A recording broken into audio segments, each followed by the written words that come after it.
অনেক মোয়াক্কেলানার নকশা আছে, অনেক জিন ডাকার নকশা আছে। এই নকশা দিয়ে যদি করেন তাহলে একটা কালো ঘর থাকবে। এই কালো ঘরের মাধ্যমে কি ওই লোকটা তাকানো অবস্থায় সব কিছু দেখতে পারবে আপনি যে তারা কীভাবে শাস্তি দিতেছেন।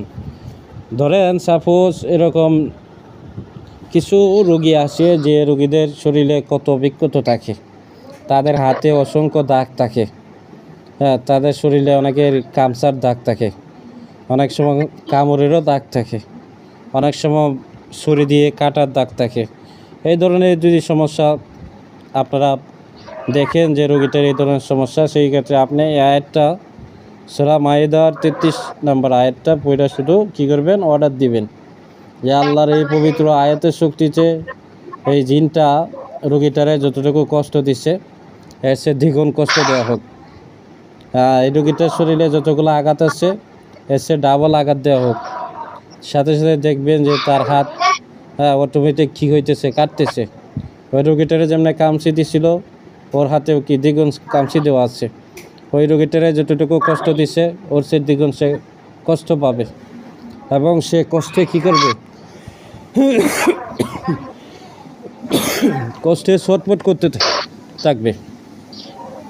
এবং এই আয়াতের বিশেষ একটা মুজাররম কৌশল যেটা, যে আপনি যেভাবে নিয়ত করবেন, যদি বলেন যে তার কি করা হোক, জবানটা বন্ধ করে দেওয়া হোক, সাথে সাথে জবান বন্ধ হয়ে যাবে।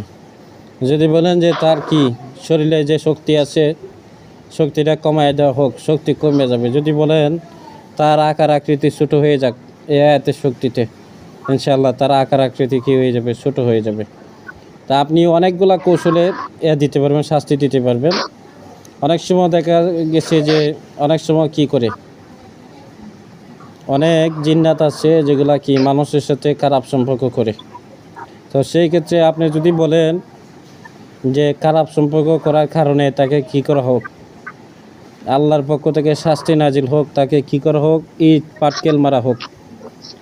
হ্যাঁ, এমনভাবে ইট পাটকেল মারা হোক ডাইনে বামে সামনে পিছনে চতুর্দিক থেকে, এবং সে যেন ইট পাটকেলের নিচে পড়ে যায়, এমনভাবেই মারা হোক যাতে কি নিচে পড়ে যায়।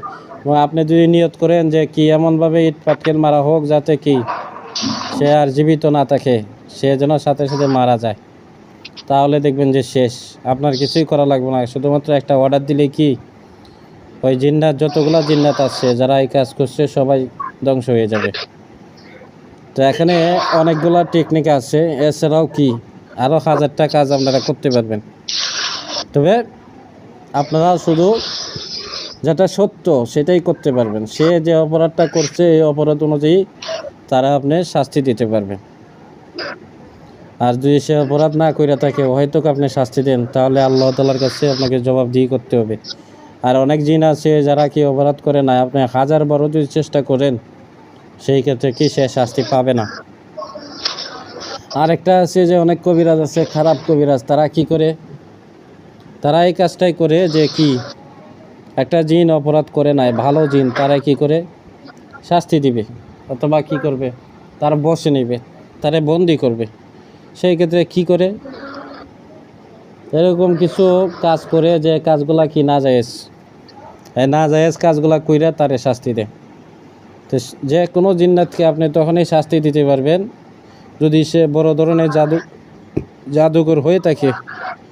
সেই ক্ষেত্রে তার জাদুটা আপনাকে নষ্ট করতে হবে। যখন আপনি জাদু নষ্ট করে দিবেন তখন আর তার কোনো ক্ষমতা রইল না।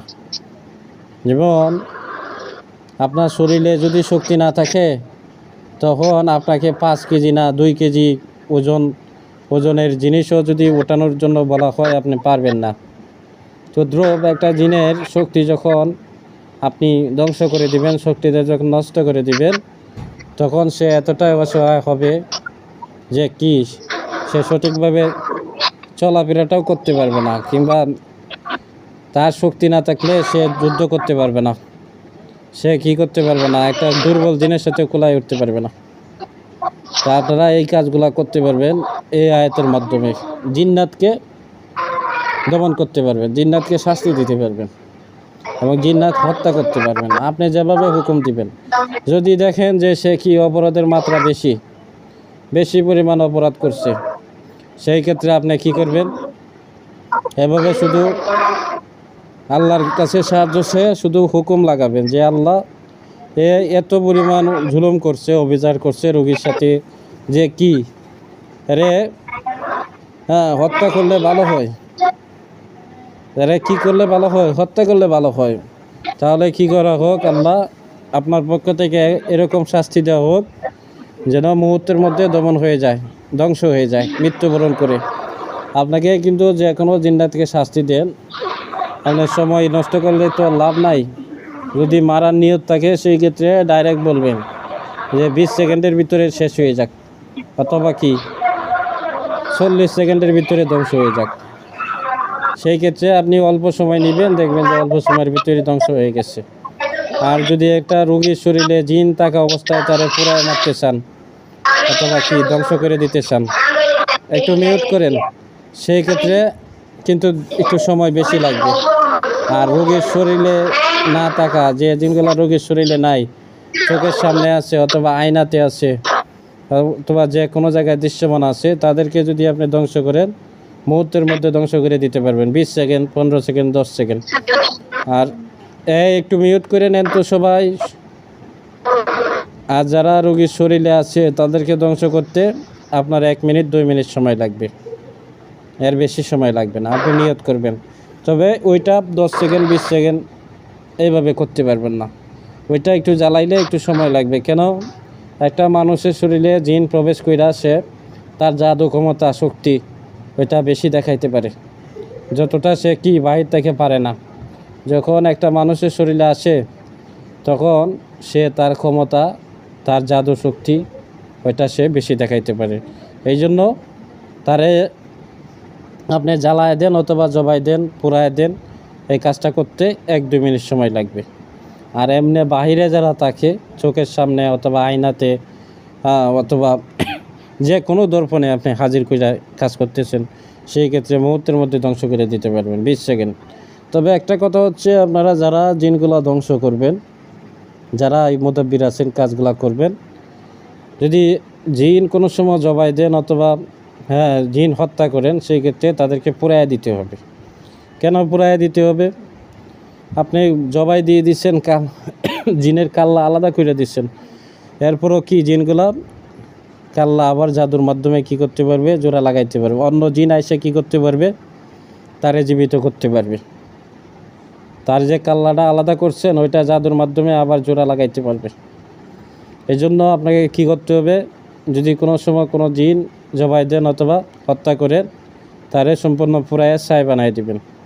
তখন আর সম্ভব না, তখন তারে জীবিত করা আর সম্ভব না। এটা হচ্ছে একটা গুপ্তবিদ্যা, এটা অনেকেই জানে না, আপনাদের বলে দিলাম।